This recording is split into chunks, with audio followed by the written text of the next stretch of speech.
На 10-й день туровой иммунизации жители продолжают активно прививаться. В детской поликлинике Сунжи уже привито 2239 детей. До 30 июля по Сунжинскому району планируется провакцинировать более 13 тысяч. Напомню, полиомиелит неизлечим, но его можно предупредить. Иммунизация защищает ребенка на всю жизнь. О важности своевременной профилактики знает и Залина Ильясова, поскольку она сама врач Сунжинской больницы. У женщины 5 детей. Старшие уже давно прошли все этапы прививок. Теперь настала очередь младшего. У мальчика был медицинский отвод из-за проблем со здоровьем. Сегодня же ему вводят уже вторую инактивированную вакцину. После этих прививок никаких осложнений у ребенка не развивались. Факт налицо, ребенок перед вами, то есть у нас никаких проблем после вакцинации не было. Поэтому я считаю, что родители должны осознать, то есть осознанно избежать осложнений данного заболевания. Есть только один вариант – это сделать эти прививки. Ахмеду 8 лет. Уже в этом возрасте мальчик понимает, что без вакцины заразиться опасным вирусом можно в любой момент. Насколько опасен вирус полиомиелита, можно говорить долго. Помимо того, что заболевание приводит к параличу мышц, оно также может стать причиной развития дыхательной и сердечно-сосудистой недостаточности. По словам врачей, паралич дыхательных мышц нередко приводит к летальному исходу. Погибают мотонейроны, что способствует полезным параличам к необратимой форме. Выделяют несколько путей передачи, это контактно-бытовой, фекально-оральный.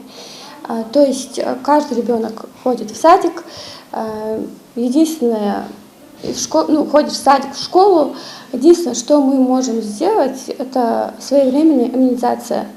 Только так мы можем их защитить. Чаще всего полиомиелитом болеют дети в возрасте до 10 лет, из которых более половины случаев заболевания приходится на малышей до 4 лет. Полиомиелит считается детской болезнью, но заболеть могут и взрослые. Чтобы обезопасить человека от этого вируса, используются 2 вакцины – инактивированная и живая. Серьезная реакция организма на них практически отсутствует. После проведения вакцинации первые несколько дней возможны реакция, это местная реакция чаще всего. Это бывает температура до 37 градусов, бывает местная реакция, это гиперемия, покраснение, припухлость. Все это единственная реакция, которые у нас были вообще зафиксированы в нашей поликлинике. Больше тяжелых реакций на введение вакцинации у нас не было. После проведения всех необходимых прививок у человека вырабатывается иммунитет от заболевания. Поэтому даже при заражении ребенок перенесет болезнь намного легче. К сожалению, это понимают не все родители. Отказников на территории Сунжи немало.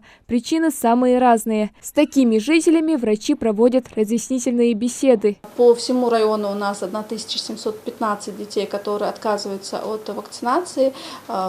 Каждый объясняет по-разному. Кто-то говорит по религиозным, кто-то говорит, что не доверяет, как хранится наша вакцина.